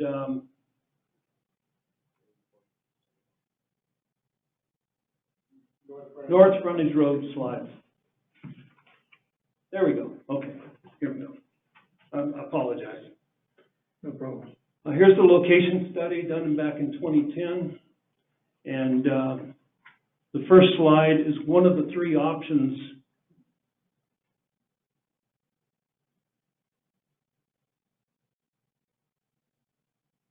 And again, this study was looking at all of the traffic patterns and the like from all the facilities, being bridges and like from Cedillo Hill, Moriarty.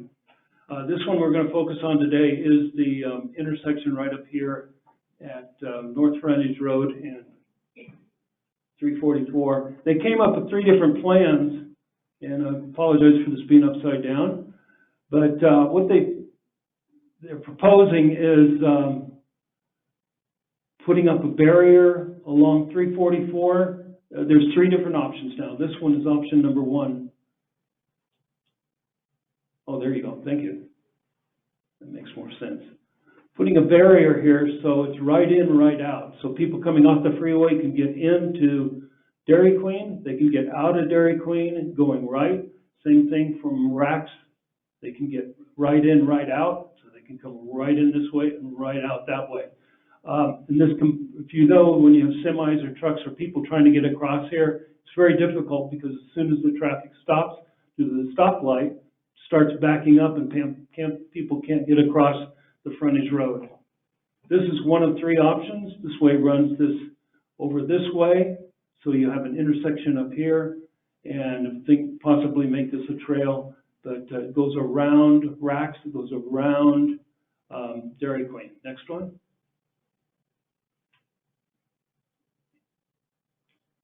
This one does a little different. It brings people up here and up this way. Still pretty much the same on this side.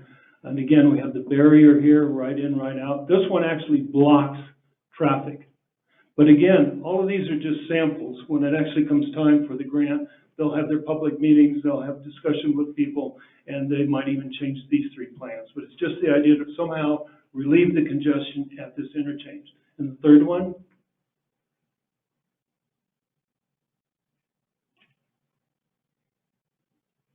okay, this one goes right through Rax, so I don't know how popular this one will be. And cuts this road off completely, and again, puts the barrier up right in, right out. So those are 3 options they've come up with right now. I suggest we just go in and ask for, apply for improvements to that intersection. Don't give them any specifics. Just say, we want to improve this intersection, and I could submit that request to them. Okay, and then we can select a specific design route later. Yeah, after they come up with it. They'll probably change these around after public comments. Okay. Well, I will make a motion that we approve grant application for these improvements. I'll second. Any discussion? So on this part, I am concerned about public comment. And I know we're not choosing a design or anything, and I do know that this is coming from DOT. But I can't say that I'm super comfortable with what they have presented so far. I don't know if there's any other options though. What's the timeline on these types of projects? Is it a few years out?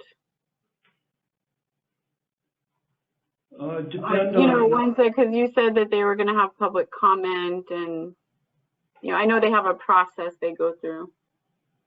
yes, they'll have to go through the process with the MOU and with the agreement, and then the entire process when you put in any new road or any new intersection. So I'm not sure how long that'll take. I don't think it'll be soon. Won't be soon. Just like with the grant we did for Echo Ridge and Edgewood 7, what's it, 3-4 years now? Yeah. And then I know that it is very hard to get across there, and traffic is definitely backing up. So I guess like all these other projects, maybe it is a good idea just to apply and see where it goes. We can still affect the process later on, and certainly the public can if there's a problem with the routing or those changes. This way, at least we can look at it and do something Right. for improving it. Okay, any further discussion? Okay, we'll call for a vote then. All in favor? Aye. Any opposed? Motion carries. The next item is a recommendation to Department of Transportation for interchanges to Mountain Valley Road, Barton Road, Williams Ranch Road, and Bassett Road, Route 66 bypass. No, we voted, at the last meeting regarding, the interchanges that we wanted to see and the priority that we wanted to see them. So I'm not quite sure what this item is doing differently than that. Are there improvements to the, well, Mountain Valley, there's no interchange there, so. Whose item is this? I believe we left it on there just so we could have any further discussion on. the Okay, issue. okay. Because we did address it last meeting. Yeah, we addressed it last meeting. We had, actually, I think we addressed it more than what we were initially intending on. So we can go ahead and if there's any other, Okay. Does the commission have any further discussion on this, or should we move in? Is it a separate, is there a separate, like, grant that we're approving here, or just, it I was think a it was a whole? placeholder, as Ken said, in case we hadn't decided the issue last time, but we really did. Okay, all right. So then moving on to item J, discussion, consideration, and action to approve Boland's billboard contract for 2023 pursuant to the Lodgers Tax Board's recommendation. And I understand we have Mr. Boland on there. Can we unmute? Is he on the go-to-meeting or? Okay. It was, but if, Mayor Pro Tem, if we could have Courtney, if she's available to address this item. Okay.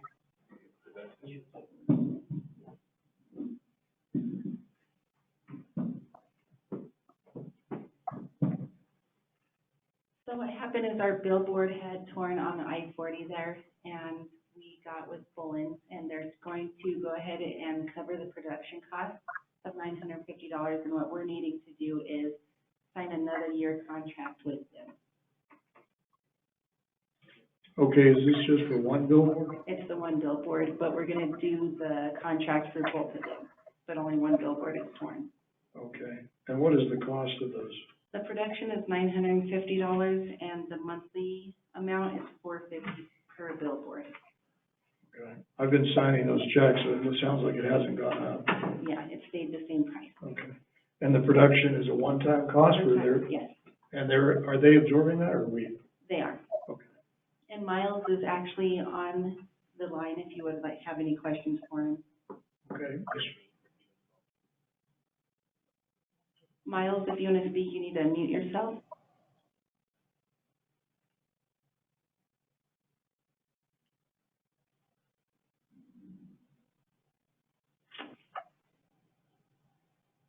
I think he's still muted.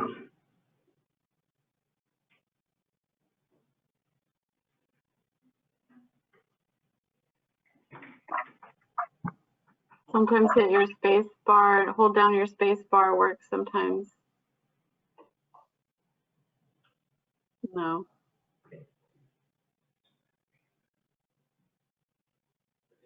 Okay. Well, we can't unmute from this side, I guess. Okay.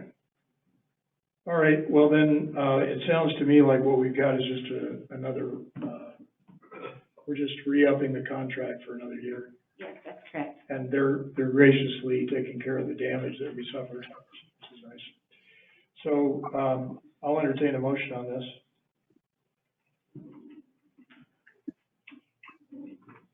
I move to approve Boland's billboard contract for 2023 pursuant to Lodgers Tax Board's recommendation. Any second? second. Okay, any discussion before we vote? Hearing none, I'll call for the vote. All in favor? Aye. Any opposed? Motion carries. Item K, purchase of in-car repeaters for the police department. We had a presentation on this at the last meeting. Would you like to speak on this, Chief? Madam Mayor, Commissioners, so at the last meeting, I requested approval to get quotes for the in-car repeaters. So in front of you should have 3 quotes for those repeaters. Now, to the best of my knowledge, these are all apples to apples quotes, and I'm hoping to move forward with the purchase of these. Now, my initial intention is to purchase 2, like we discussed at the last commission meeting, to make sure that they don't interfere with each other and make sure that the actual radio communications does increase, before we purchase all 12. So my intention, like I said, is to purchase the first 2, and then once we have tested them thoroughly, move forward with the remaining 10, police units. And I recall at the last meeting that my impression on this was that this was a real safety issue for the officers, being unable to call in for backup sometimes, as well as for the public. Most definitely. So, I'll entertain a motion on this, and we can have discussion if you like. Commissioner Powers, Go ahead. I'd like to make a motion that we approve the, in-car repeaters for the police department. I'll second. Okay, it's been motioned and seconded. Any discussion? I think I got my questions answered at the last meeting. That was an excellent presentation, by the way. Thank you. I think you could be in advertising as well as law enforcement. Yeah, could you repeat it, please? If you have the time. Okay, if there's no discussion, then I'll call for a vote. All in favor? Aye. Any opposed? Okay. So the next item is the canceled presentation from Soudermiller. So we're gonna, we'll get in touch with them and see if we can get them back soon on Edgewood 7 Trail. Item M is the approval of Planning and Zoning Commissioner. We have a nomination for Mr. Adrian Chavez. Mayor and Commission, so, Mr. Adrian Chavez, and I have spoken several times about this. He came forward and wanting to, just basically engaging myself and what is happening with the planning and zoning and the development in the town of Edgewood, and indicating that he had served, the town of Edgewood as a member of the Lodgers Tax Advisory Committee. And I indicated to him that there was still a vacancy on planning and zoning. And Mr. Chavez graciously, after further discussion, indicated that he would be interested in serving that. Mr. Chavez is here tonight, and so I'd like to ask him to stand. And if you have any comments, Mr. Chavez, I invite you to do so. Well, I don't have any comments. Could you come to the podium, sir? Thank you. Well, I don't have any comments, but just wanted to say to the commissioners, I've been watching you guys for the last several months. I may not make every meeting and have not made every meeting because I own a company and I'm busy like all of you guys are. But I wanted to say firsthand, thank you guys. To see the incredible job that all you guys are doing and stepping up to the plate and helping the community and seeing the production, the productivity that you guys are accomplishing is nothing short of outstanding. So thank you guys so much for what you're doing and what you continue to do. And thank you for offering the opportunity to reach out and serve on the board. Appreciate it. And do you live in the community, sir? Yes, I live on 6 Joshua Court, just right up the road. Okay. Well, thank you very much. Any questions for Mr. Chavez? Thank you for your interest. So I would like to mention that, if Mr. Chavez is appointed tonight, he will fill out the fifth membership on the commission. We still have one slot open for an alternate, but this will give us a full commission. Awesome. Mayor Pro Tem, Go ahead. I would like to make a motion to approve Mr. Adrian Chavez for Planning and Zoning Commissioner. And, Brad, do you happen to know the term that's open? Is it a 2-year? I'm not sure. Okay. I'm sorry, yeah, it'll be what's I'll open. put in my motion that it's the open slot for the 5th, P&Z Commissioner term. Do I hear a second? I'll second. Okay. So we've got a motion and a second. Any discussion before we vote?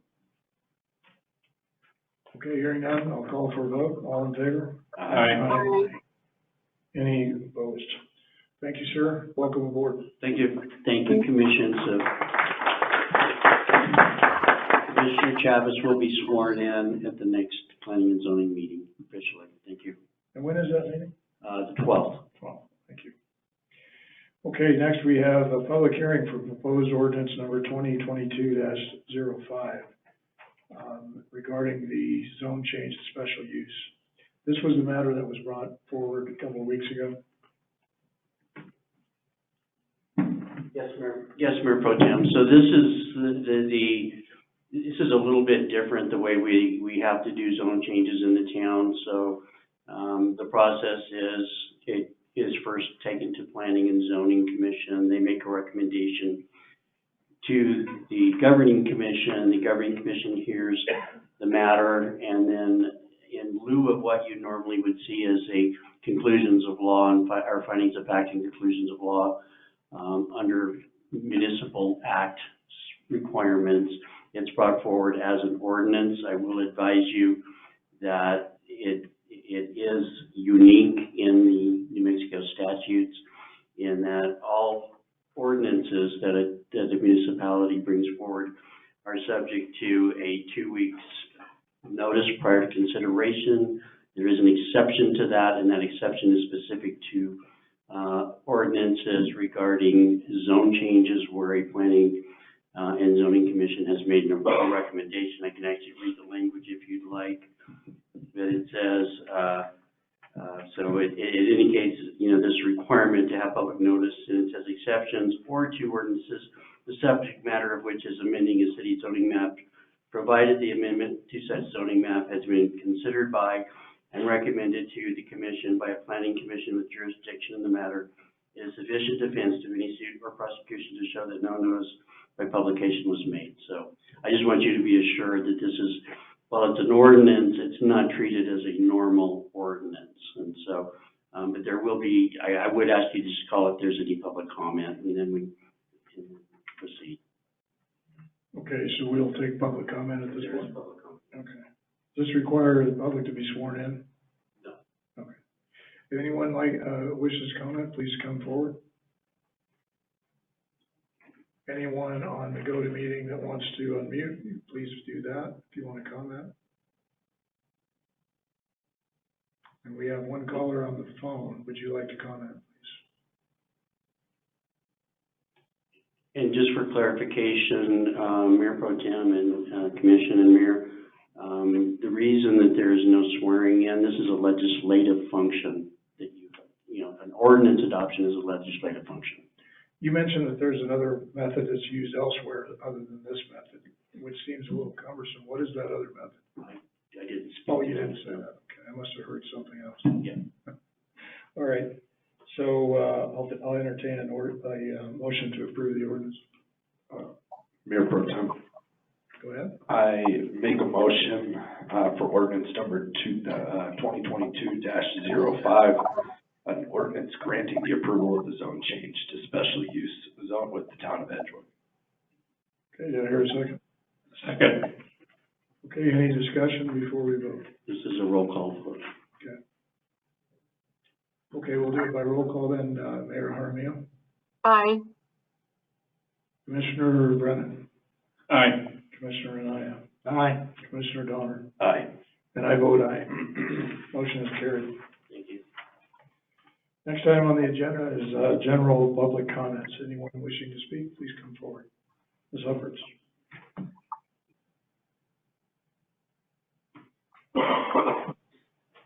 And one more thing, save it for the end. Thank you, Ken, for your work on Church Street. Glad to know you're all making progress on that. And the bridge and whatnot. I was wondering, I haven't heard anything from the town about what we're gonna do about code enforcement. We've got so many properties in this town that are just trashed out. It's bad. And I passed the road the other day. I mean, they got trash bags all over their yard, you know, garbage. And I don't know if Brad is filling this role of code enforcement, or are you gonna hire someone for code enforcement? But I would like to see that becoming an important thing that we're trying to do here, is to enforce code, so, you know, we can get our community cleaned up. So that's all. Thank you very much. Mayor Pro Tem, Go ahead. if there's no objection from the commission, I would like to answer that. Without objection? Okay. Go. So at the budget meeting on our workshop on Saturday, this very topic did come up in a public meeting, and I know that our P&Z manager, Brad, has been addressing this as well as Manager Davis through administrative conversations, but it did also come up in our budget workshop, and the plan really is to, and Commission did agree that we should come up with lists of the most, severe properties. And so that process has already been addressed and is in place and is occurring now already. And the budget as well, I believe, has been increased from the prior year. And Brad, I just wanted to give you the opportunity if there's anything else you wanted to update the public on that. Right, so we did request a budget increase to hire a code enforcement officer. We're also working on the job description, because the old job description, in our opinion, is not appropriate for that position, so we do need to update that and modernize it. And then we will be bringing forward to the commission identification of specific properties for the commission to formally identify as nuisance properties. And we'll go that route because it seems to be the only effective way to address the most egregious properties. So we will be bringing that forward soon. Thank you. Any other public comment? I see one. Ms. Abraham.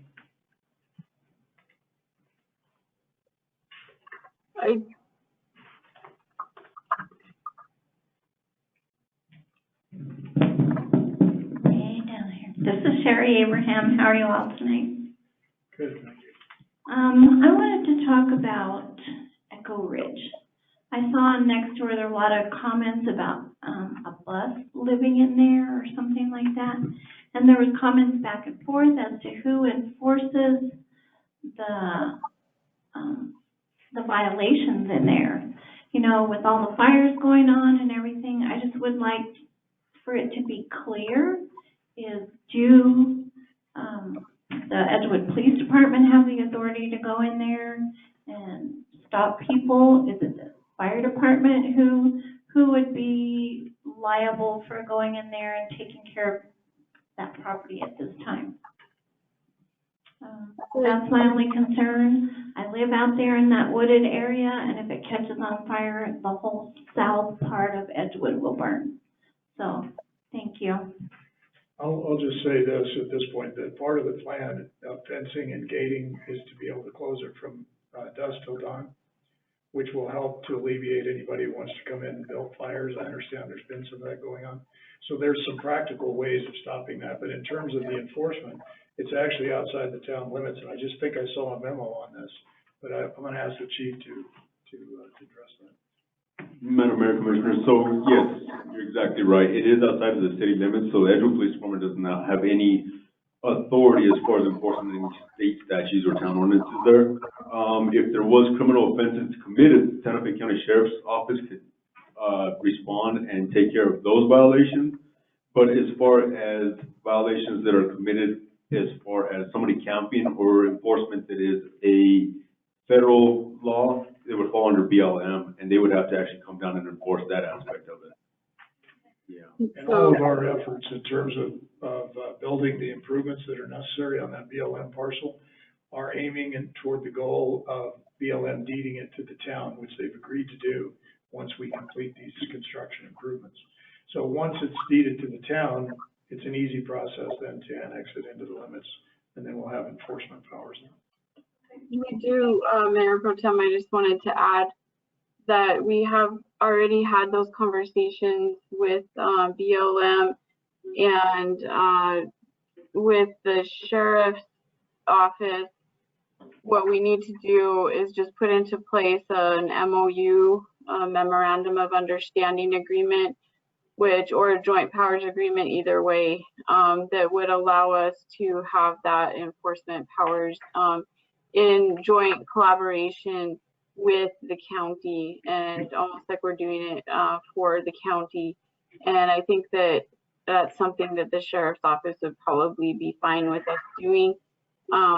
Chief knows more about that than I do, but from my perspective, that is an agreement that we do need to pursue and get into place instead of just throwing up our hands and saying, oh, there's nothing we can do. Actually, if you, the email that I saw, the previous clerk, yeah, I think it was the previous clerk, was well aware that they could have entered into that MOU. And so that's something that we will be pursuing now. And the same with BLM. You know, he was very flexible in meeting with Kay and I about those topics as well. So I think that it's the long-term solution, of course, is the town owning it, but the short-term solution is not to just say, oh, there's nothing we can do. I think there is things we can do. Okay, thank you, Mayor. So any other comments from the audience? Anyone like to speak? If not, we'll go to the Commissioner Powers. Oh, go ahead. Can I make just a little piggyback on Madam Mayor? Is that the BLM is currently all in Las Vegas.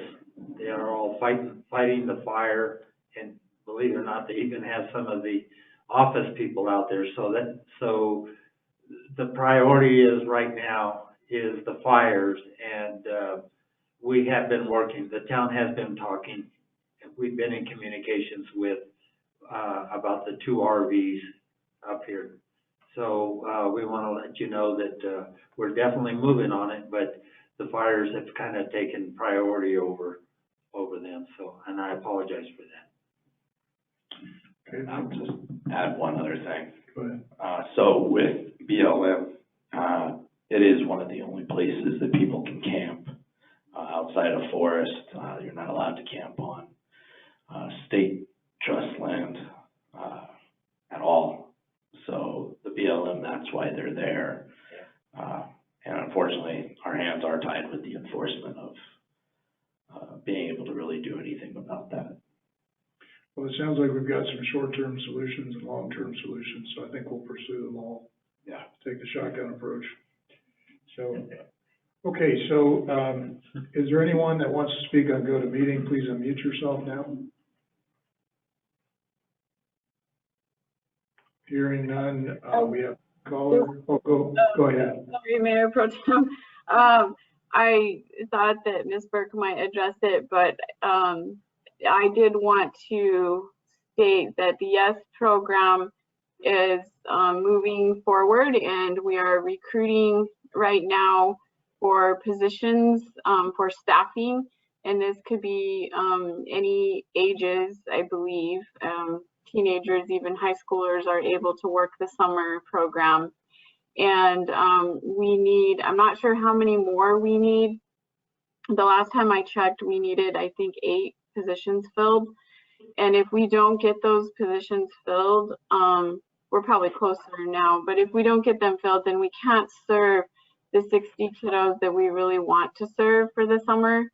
And so if everybody could spread the word, not just about staffing, but also for registration for the kids, so that we can have a great summer program at Town Hall. And it will be the first in many, many, many years.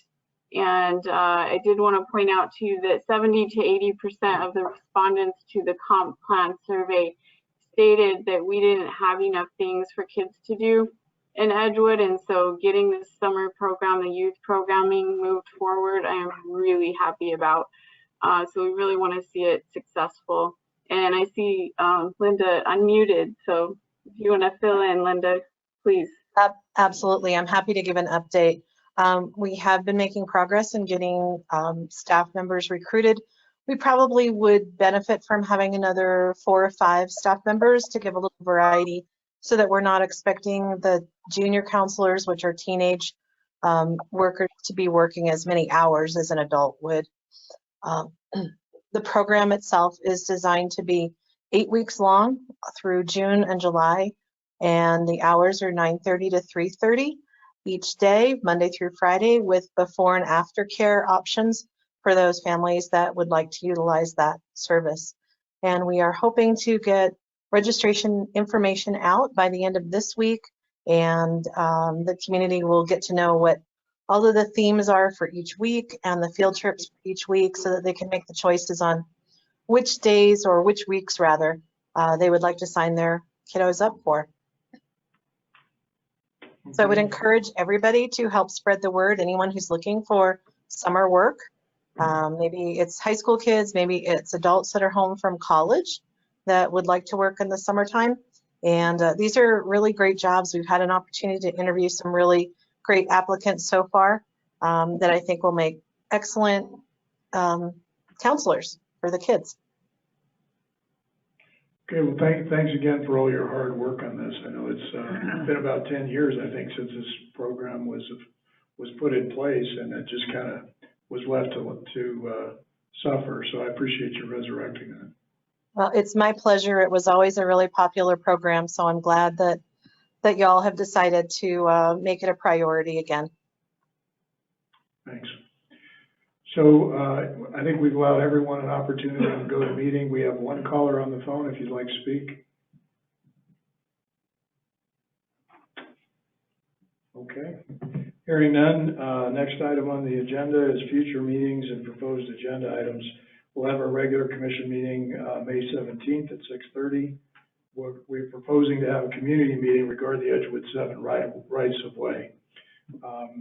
And then a call for public hearing on the animal control ordinance, fireworks bans. So any discussion, any addition on any of those items?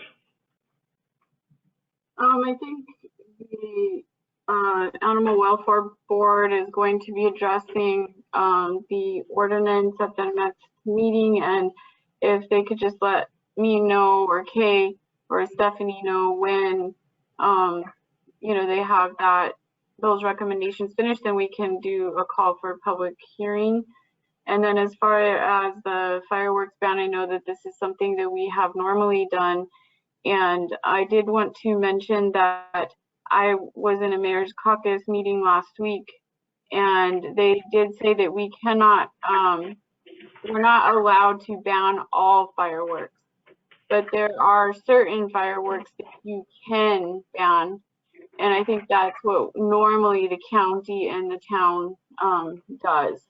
And so that's something that usually comes a little closer to, of course, the summer. But I really, really like Susan's idea of the laser show. And so I think that's something that Parks and Rec could pick up on, and let's see where that idea goes. I think that would be a lot of fun. Okay, I'm going to recommend that we put some items on the agenda for the next meeting, which is the approval of the cab tractor loader for the maintenance department, and approval to purchase a Z-Track mower as well. So and we may end up with Souder Miller if we can arrange for them to come to the next meeting. I'm sorry, I was just looking at the community meeting regarding the Edgewood 7 rights of ways. I think that we should probably look at our schedules and find out a rough, time, or, talk about when we want to schedule that.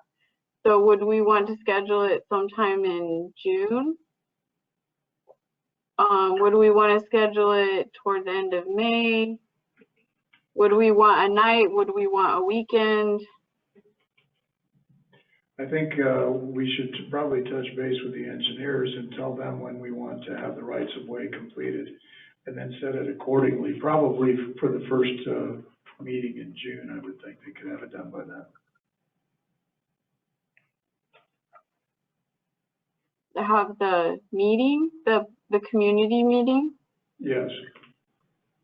Like the first weekend of June, maybe? Yeah. Okay. Do you think a Saturday would be good? Or a Sunday? I will not be here the first weekend in June. Okay. And for this, I don't know that everyone has to be for this one. It's just basically the administration giving a presentation to the community on the rights of ways for Edgewood 7 trails. And so we don't all have to be there. Okay. Any other items that want to be included in future meetings or agenda items? Okay. Hearing none, I think that, Excuse me. oh, go ahead. Just to remind you that May 4th, I think, is the last day for the primary election in this, June 4th, I'm sorry, in this building. June 4th. Yes, sir. So are we going to move our meeting? Is that necessary Have to, yes, sir. for that? Ask the Mayor to, And where did the previous administration move it when they had an election here? previous election, well, the one I had in 2016 was at the community center.